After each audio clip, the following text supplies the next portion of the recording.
ನಮ್ಮ ದೇಶದೊಳಗೆ ಜಂಗಮ ಸಮಾಜ ಅನ್ನುವಂಥದ್ದು ಬಹಳ ಪ್ರಾಚೀನ ಕಾಲದಿಂದಲೂ ಕೂಡ ನಡೆದುಕೊಂಡು ಬಂದಂಥದ್ದು. ಜಂಗಮ ಇದು ಶಿವನ ಮೊದಲನೇ ಸೃಷ್ಟಿ.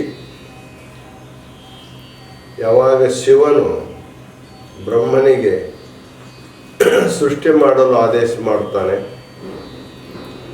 ಆವಾಗ ಬ್ರಹ್ಮನಿಗೆ ಸೃಷ್ಟಿ ಮಾಡಲಿಕ್ಕೆ ಬಾರದೇ ಇದ್ದಾಗ ಸ್ವತಃ ಶಿವನೇ ಒಂದು ಶಾಂಪಲ್ ಸೃಷ್ಟಿಯನ್ನು ಮಾಡ್ತಾನೆ. ಆ ಸೃಷ್ಟಿಯೇ ಜಂಗಮ ಸೃಷ್ಟಿ. ಸದಾಶಿವನ ಸದ್ಯೋಜಾತ, ವಾಮದೇವ, ಅಘೋರ, ತತ್ಪುರುಷ ಅನ್ನುವಂತಹ ಪಂಚಮುಖಗಳಿಂದ ಪ್ರತಿಯೊಂದು ಯುಗದಲ್ಲಿ ಪಂಚ ಆಚಾರ್ಯರು ಪ್ರಾವಿರ್ಭವಿಸುತ್ತಾರೆ. ಕೃತಯುಗದಲ್ಲಿ ಏಕಾಕ್ಷರ, ದ್ವ್ಯಕ್ಷರ, ತ್ರಕ್ಷರ, ಚತುರಕ್ಷರ ಮತ್ತು ಪಂಚಾಕ್ಷರ. ತ್ರೇತಾಯುಗದಲ್ಲಿ ಏಕವಕ್ತ್ರ, ದ್ವಿವಕ್ತ್ರ, ತ್ರಿವಕ್ತ್ರ, ಚತುರ್ವಕ್ತ್ರ, ಪಂಚವಕ್ತ್ರ. ದ್ವಾಪರಯುಗದಲ್ಲಿ ರೇಣುಕ, ದಾರುಕ, ಘಂಟಾಕರ್ಣ, ಧೇನುಕರ್ಣ ಮತ್ತು ವಿಶ್ವಕರ್ಣ. ಕಲಿಯುಗದಲ್ಲಿ ರೇವಣಾರಾಧ್ಯ, ಮರುಳಾರಾಧ್ಯ, ಏಕೋರಾಮಾರಾಧ್ಯ, ಪಂಡಿತಾರಾಧ್ಯ ಮತ್ತು ವಿಶ್ವಾರಾಧ್ಯ ಅನ್ನುವಂತಹ 5 ಜನ ಜಂಗಮ ಆಚಾರ್ಯರು ಜಗತ್ತಿನ ಆದಿಯಲ್ಲಿ ಶಿವನ ಪಂಚಮುಖಗಳಿಂದ ಆವಿರ್ಭವಿಸಿದರು. ಅದಾದ ಮೇಲೆ ವೀರ, ನಂದಿ, ಭೃಂಗಿ, ವೃಷಭ ಮತ್ತು ಸ್ಕಂದ ಅನ್ನುವಂತಹ ಪಂಚಗೋತ್ರ ಪುರುಷರು ಕೂಡ ಆ ಶಿವನ ಪಂಚಮುಖಗಳಿಂದಲೇ ಪ್ರಾದುರ್ಭವಿಸಿದರು. ಜಗತ್ತಿನ ಸೃಷ್ಟಿಯನ್ನು ಮಾಡುವುದಕ್ಕಾಗಿ ಪಂಚಗೋತ್ರ ಪುರುಷರಿಗೆ ಒಂದೊಂದು ಶಕ್ತಿಯನ್ನು ಸಂಬಂಧ ಮಾಡಿ ಸೃಷ್ಟಿಯನ್ನು ಮಾಡಲು ಹೇಳಿದಾಗ ಆ ಪಂಚ ಗಣರ ಸಂತಾನವೇ ಇವತ್ತು ನಾವು ಜಂಗಮರು ಅಂತ ಕರೆಸಿಕೊಳ್ತಾ ಇದ್ದೇವೆ.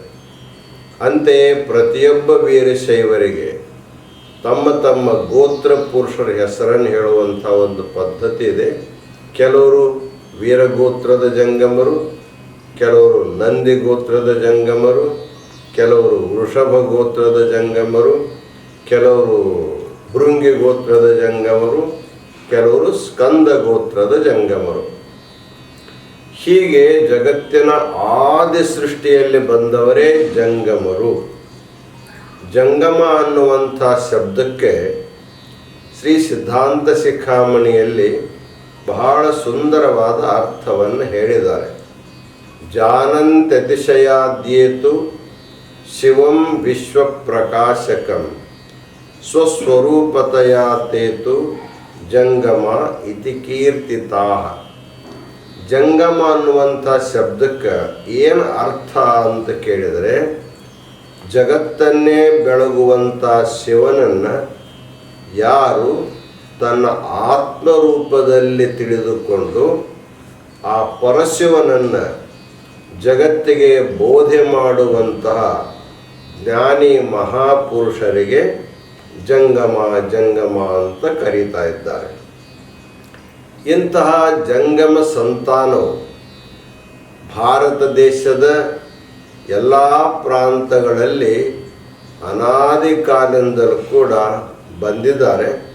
ಅದಕ್ಕೆ ಶಿವನ ಆದಿ ಸೃಷ್ಟಿಯಲ್ಲಿ ಬಂದವರೇ ಜಂಗಮರು ಅಂತ ಕರೆಸಿಕೊಳ್ತಾ ಇದ್ದಾರೆ. ಇವತ್ತು ತಮಿಳುನಾಡಿನಲ್ಲಿ ಜಂಗಮರಿದ್ದಾರೆ, ಕೇರಳದಲ್ಲಿ ಜಂಗಮರಿದ್ದಾರೆ, ಕರ್ನಾಟಕದಲ್ಲಿ ಜಂಗಮರಿದ್ದಾರೆ, ತೆಲಂಗಾಣ ಆಂಧ್ರದಲ್ಲಿ ಜಂಗಮರಿದ್ದಾರೆ, ಮಹಾರಾಷ್ಟ್ರದಲ್ಲಿ ಜಂಗಮರಿದ್ದಾರೆ. ನಾವು ಉತ್ತರ ಭಾರತಕ್ಕೆ ಹೋದರೆ ಮಧ್ಯಪ್ರದೇಶದಲ್ಲಿ, ರಾಜಸ್ಥಾನದಲ್ಲಿ, ಹರಿಯಾಣದಲ್ಲಿ, ಪಂಜಾಬದಲ್ಲಿ ಮತ್ತು ಜಮ್ಮು ಕಾಶ್ಮೀರದವರೆಗೂ ಕೂಡ ಜಂಗಮರಿದ್ದಾರೆ. ಹರಿಯಾಣ ಪ್ರಾಂತದ ಜಂಗಮರು ವಿಶಿಷ್ಟ ವೇಷಭೂಷಗಳನ್ನು ಧರಿಸಿಕೊಂಡು ಶಿವಕಥೆಯನ್ನು ಹೇಳುವಂಥ ಒಂದು ಪರಂಪರೆಯನ್ನು ಇಂದಿಗೂ ಇಟ್ಟುಕೊಂಡಿದ್ದಾರೆ. ಅವರು ಅಂದಿನ ಕಾಲದೊಳಗೆ ಅಫ್ಘಾನಿಸ್ತಾನದವರೆಗೂ ಕೂಡ ಹೋಗಿ ಶಿವಕಥೆಯನ್ನು ಹೇಳಿ ಬರ್ತಾ ಇದ್ದರು. ಇವತ್ತು ಆ ಸ್ಥಾನ ಅನ್ನುವಂಥದ್ದು ಸ್ವಲ್ಪ ಕಡಿಮೆಯಾಗಿದೆ.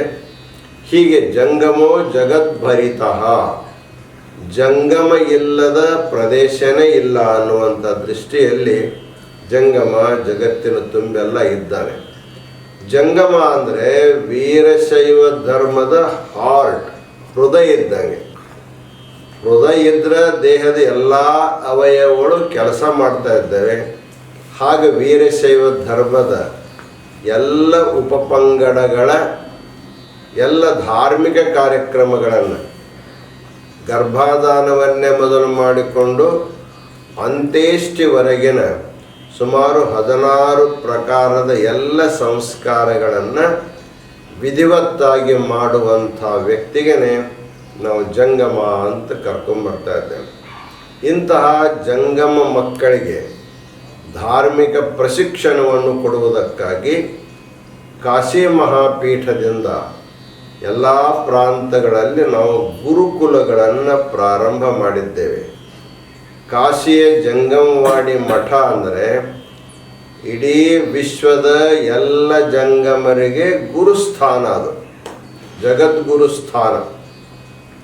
ಆದ್ದರಿಂದ ಕಾಶಿ ಪೀಠದ ಜಗದ್ಗುರುಳವರು ನೇಪಾಳ ದೇಶದವರೆಗೆ ಅಷ್ಟೇ ಅಲ್ಲ, ರಷ್ಯಾ ದೇಶದವರೆಗೂ ಕೂಡ ಹೋಗಿ ಈ ಜಂಗಮ ತತ್ವವನ್ನು, ಜ್ಞಾನ ತತ್ವವನ್ನು ಪ್ರಚಾರ ಮಾಡಿಕೊಂಡು ಬಂದಿದ್ದಾರೆ.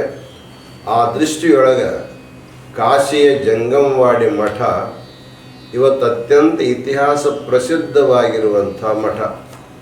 ಅದು ಸನಾತನವಾಗಿರ್ತಕ್ಕಂಥ ಪೀಠವಾಗಿರೋದ್ರಿಂದ ಐತಿಹಾಸಿಕ ದಾಖಲೆಗಳನ್ನು ನಾವು ನೋಡಿದರೆ ಕ್ರಿಸ್ತ ಶಕ 6ನೇ ಶತಮಾನಕ್ಕಿಂತಲೂ ಪೂರ್ವದಲ್ಲಿ ಈ ಮಠದ ಇತಿಹಾಸ ನಮಗೆ ಸಿಗುತ್ತಾ ಇದೆ.